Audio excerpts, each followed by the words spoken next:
एकादशी के दिन गंगा के जल में मात्र 7 बेलपत्री डालकर जो नंदीश्वर भगवान अर्थात जो शंकर जी के शिवलिंग के सामने नंदी होता है, उस नंदी के चरण पर गंगा का जल चढ़ाकर बेलपत्री शिव पर समर्पित कर देता है, उसके घर में रुपया रुकना चालू हो जाता है। फिर वो गलत जगह पर नहीं जाता, गलत स्थान पर वो धन जाएगा ही नहीं। बेटा अगर व्यसन में पड़ा हुआ है, मदिरा पान में पड़ा हुआ है, मांसाहार में, जुए आदि में जा रहा है, तुम्हें लग रहा है कि मेरा बेटा गलत मार्ग पर जा रहा है, ये मित्र दोस्ती गलत हो रही है, वो सही जगह पर आ जाए। करना है एकादशी। कई लोग इसको धन के लिए भी करते हैं, संपदा के लिए। संपदा के लिए अर्थात जिसका व्यापार नहीं चलता, जिसके घर में पैसा नहीं आता, या नौकरी नहीं लग रही, या सर्विस नहीं लग रही, आप अप्लाई कर रहे हो, जगह जगह जाकर इंटरव्यू भी दे रहे हो और पैसा नहीं आता, तो उसके लिए भी प्रयास किया जाता है। पर उसके लिए यहाँ पर जो धन के लिए करते हैं, उसके लिए विष्णुपदी के लिए करते हैं। मतलब जैसे गंगा के जल में तुलसी के 11 पत्ते डाले जाते हैं। कितने पत्ते डालते हैं? 11 तुलसी के पत्ते डालते हैं। और उसको किसी भी नारायण के मंदिर में, राम कृष्ण शिव शंकर नहीं, राम कृष्ण भगवान विष्णु दत्त आदि जितने नारायण के मंदिर हैं, उस मंदिर में किसी भी पात्र में, एक छोटे से पात्र में उसको भरकर रखी आते हैं महाराज। उससे भी जॉब सर्विस नौकरी में सफलता प्राप्त हो जाती है, परंतु वो भी एकादशी को ही होता है। कुछ देर तक पात्र को रखा जाता है, फिर वही पात्र का जल किसी भी वृक्ष के नीचे डाल दिया जाता है, उससे भी नौकरी के लिए फायदा मिलता है। गंगा का जल कोई साधारण नहीं। भागीरथ बाबा तब साधना में लगे तो उनका हृदय चित्त वृत्ति मन बाबा में लगे। देवराज ने मन लगाया नहीं और नहीं लगाया, इसके बाद भी बाबा की करुणा देखिए कितनी हुई कि मरा प्राण छूटे तो शिवधाम मिल गए। और उसके बाद भी बाबा की कितनी कृपा कि शिवधाम में भी जाने के बाद भगवान शंकर की सेवा में तल्लीन। शिव महापुराण की कथा कहती, एक बिंदुक नाम का ब्राह्मण था जिसकी धर्मपत्नी का नाम चंचुला देवी था। चंचुला की सबसे बड़ी गलती एक थी, पति अगर कमा कर ला रहा है तो पत्नी का फर्ज है कि पूछे ये धन कहाँ से ला रहे हो, ये पैसा कहाँ से ला रहे हो, और लेकर आए हो तो इसको सत्कर्म में लगाओ। थोड़ा सा पैसा 5 रुपये अगर पति कमा के ला रहे हैं तो उसमें से 1 रुपया निकाल लो, 54 निकाल लो। पर 54 भी कहीं सत्कर्म में, कहीं दान में, कहीं पुण्य में, कहीं हो रहा हो कहीं सत्कर्म, उस जगह पर लगाने का प्रयास करिएगा। 54 निकाल कमाई का एक भाग थोड़ा सा धर्मपत्नी का फल। धर्मपत्नी कहते ही क्यों है? क्योंकि वो धर्म के पथ पर लेकर पारिजात का पुष्प, पैसा धन ज्यादा आने लगे तो पत्नी को कहना चाहिए कि देखो थोड़ा बहुत मेरा मन है, शिव महापुराण की कथा हो जाए, या फिर कहीं सत्कर्म में लग जाए, कहीं ब्राह्मण भोज, साधु भोज, सन्यासी भोज, गुरु जन में, संत जन में, साधु जन में, तपस्वी जन में कहीं लग जाए। ये धर्मपत्नी जहां धर्म जुड़ा हुआ हो। चंचुला देवी ने पूछा नहीं, पति आ रहा था धन चुरा कर लेकर, पानी में गिर गया, मर गया, प्राण छूट गया। पहले भी शिव पुराण में कहा 3 तरह से मरे हुए व्यक्ति की गति नहीं है, उसको मोक्ष नहीं है। पहला पानी में डूब कर मरा हुआ, दूसरा सर्प के डसे से मरा हुआ, तीसरा स्त्री के हाथ से, नारी के हाथ से मरा हुआ व्यक्ति। इसकी गति नहीं है, मोक्ष नहीं है इसकी। इनकी गति केवल एक है, वो है शिव महापुराण की कथा। अगर कोई पानी में डूबकर मर भी गया है, उसके परिवार का, उसके कुल का व्यक्ति अगर एक बार शंकर की कथा भले यहाँ आकर ना सुने, टीवी के सामने भी बैठकर सुन रहा है तो भी वो फल देगा, मोबाइल पर सुन रहा है तो भी वो फल देगा। एक अंश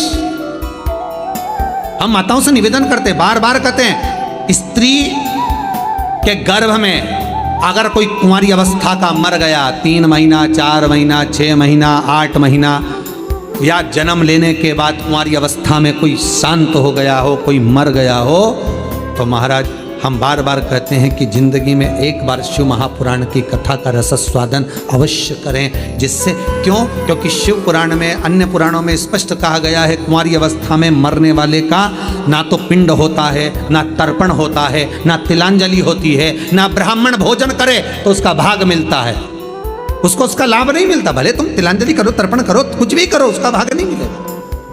उसको भाग कम मिलता है जब उसके परिवार का कोई व्यक्ति शिव महापुराण की कथा का रसस्वादन कर लेता है, कथा श्रवण कर लेता है। कथा सुनने के बाद उसको पिंड भी मिलने लगता है, ब्राह्मण भोज भी मिलने लगता है, उसको सारा सुख प्राप्त होने लगता है, वो जीव की गति हो जाती है। महापुराण की कथा में वर्णन आता है, कभी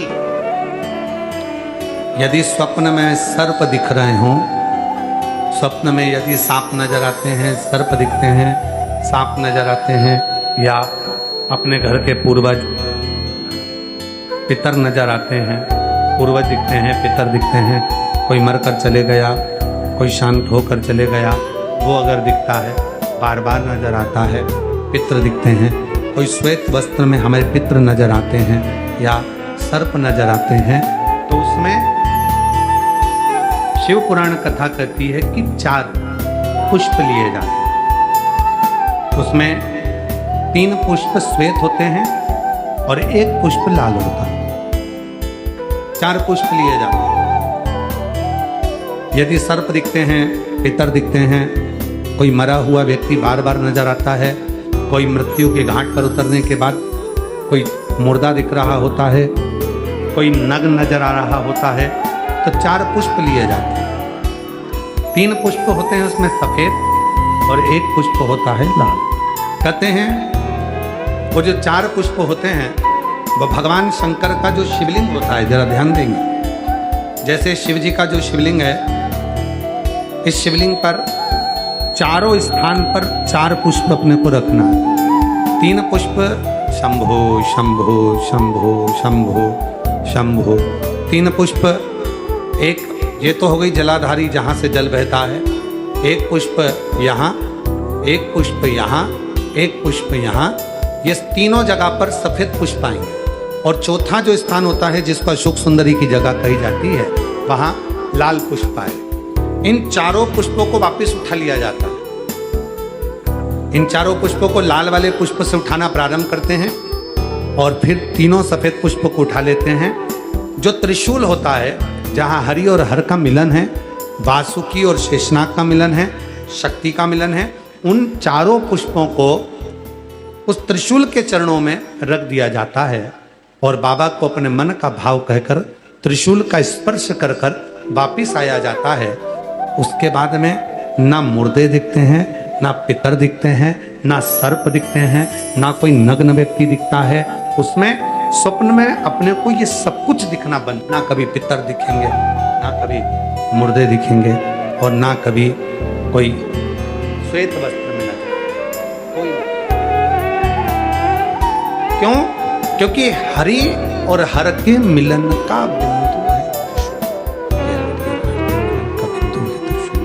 जो डंडा, नीचे जो डंडा है वो शक्ति है, आदि शक्ति जगजननी जगन्माता बिंब स्वरूप है, और ऊपर जो दोनों आकृतियां दिखती हैं वो सर्प का स्वरूप है, और बीच में हरि और हर के मिलन। सबसे पहला नियम एकादशी व्रत का, सबसे पहला नियम है कि आप जिस दिन व्रत करो उसके 1 दिन पहले भक्ति का संचार इस हृदय में करो।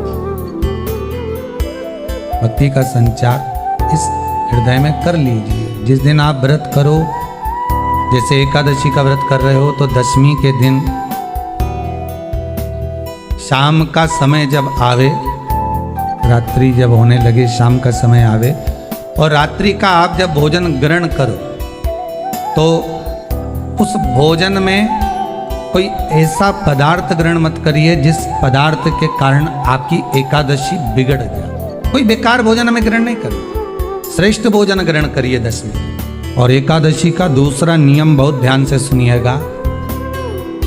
जिस दिन आपकी एकादशी का व्रत हो उस दिन प्रयास करिएगा कि अपने हाथ से किसी भी वृक्ष की कोई पत्ती, अपने हाथ से किसी भी वृक्ष की, पौधे की, किसी भी वृक्ष की पत्ती अपने हाथ से ना टूटे। बहुत ध्यान दीजिएगा महाराज। एकादशी का ये दूसरा नियम है कि अपने हाथ से किसी पौधे की, किसी वृक्ष की, किसी डाली की कोई पत्ती टूटे ना, कोई पत्ती ना टूटे, इसका प्रयास करिए। कितना सुंदर व्याख्यान कहा है, कितना सुंदर वर्णन है महाराज कि मात्र एकादशी का व्रत कर लेने पर, मात्र एकादशी का व्रत कर लेने पर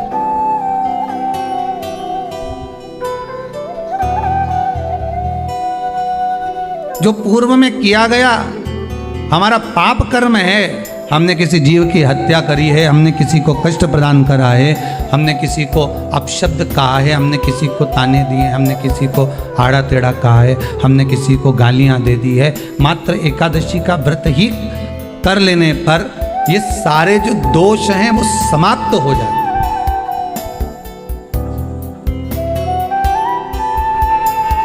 सारे दोष हमारे समाप्ति पर आ जाते हैं।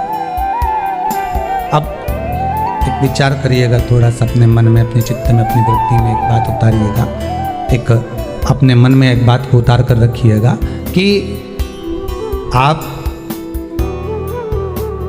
अपने पाप को, अपने पाप कर्म को जिस दिन छिन्न करने वाले हो, समाप्त करने वाले हो, अपने पाप को आप जिस दिन समाप्ति पर लेकर जा रहे हो, तो उसके एक दिन पहले आपको प्रसन्नता होना चाहिए कि नहीं होना चाहिए कि कल मेरा पाप कटने वाला है, कल मेरा पाप समाप्त होने वाला है।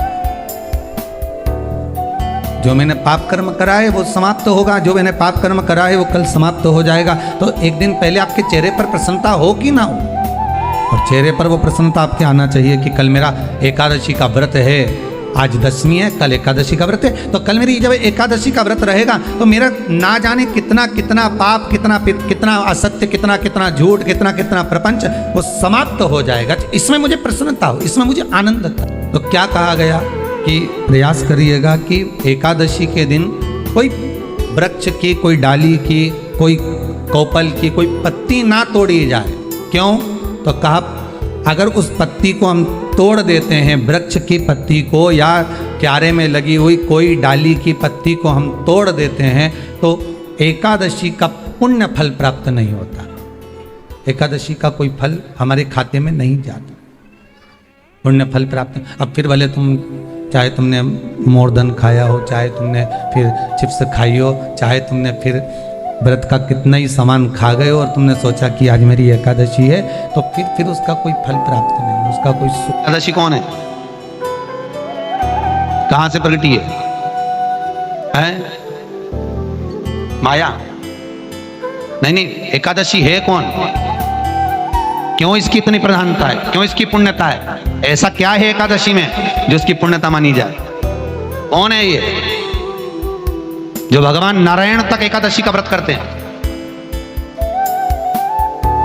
सुभद्रा जी को भगवान जगन्नाथ ने, जगदीश ने एकादशी का व्रत कराया था। बद्रीनारायण भगवान को माता लक्ष्मी ने एकादशी का व्रत कराया था। क्यों?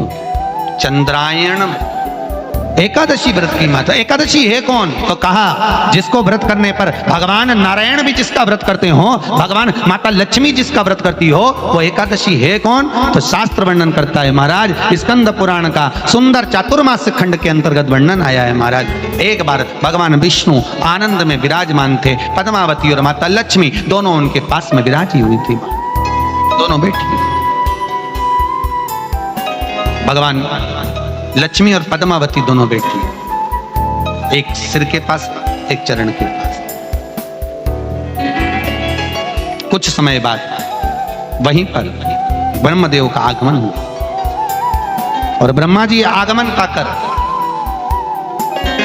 भगवान नारायण पद्मावती से लगकर उठे और उठकर लक्ष्मी की ओर झुके। झुकने पर इन तीनों के समागम से भगवान नारायण के हृदय चित्त से एक कन्या प्रकट हो गई। उस कन्या का नाम एका था। क्या नाम था? एका।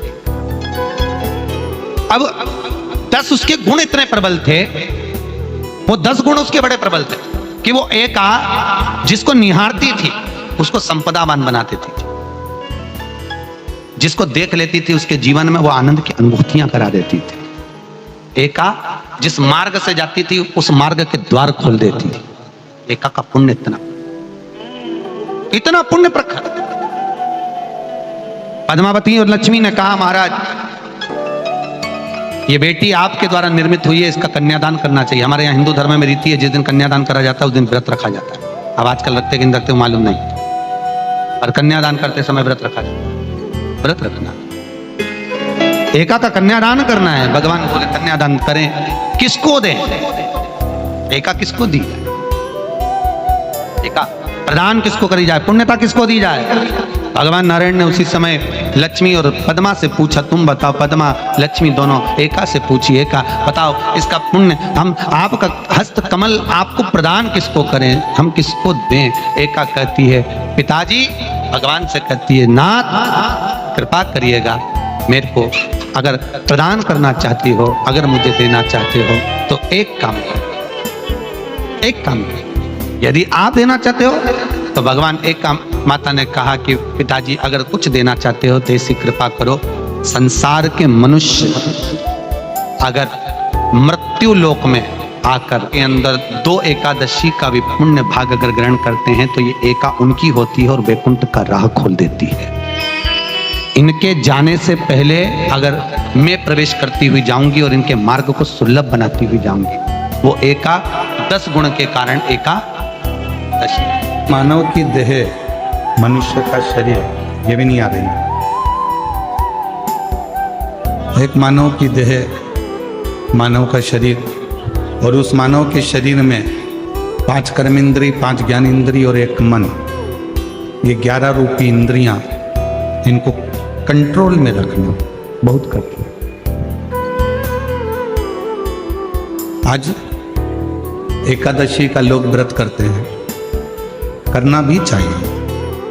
परम भगवतीय जीव एकादशी का व्रत करते हैं कि हम भोजन छोड़ देते हैं, हम ये नहीं खाएंगे, हमारी एकादशी है, हम ये नहीं खाएंगे, हमारी एकादशी है। पर शिव महापुराण की कथा कहती है कि एकादशी सफल कब होती है, जब आपकी 5 कर्मेंद्री, 5 ज्ञानेंद्री और 1 मन ये आपके कंट्रोल में हो, तो समझ लो कि एकादशी पूर्ण हो गई और एकादशी का फल आपको प्राप्त हो।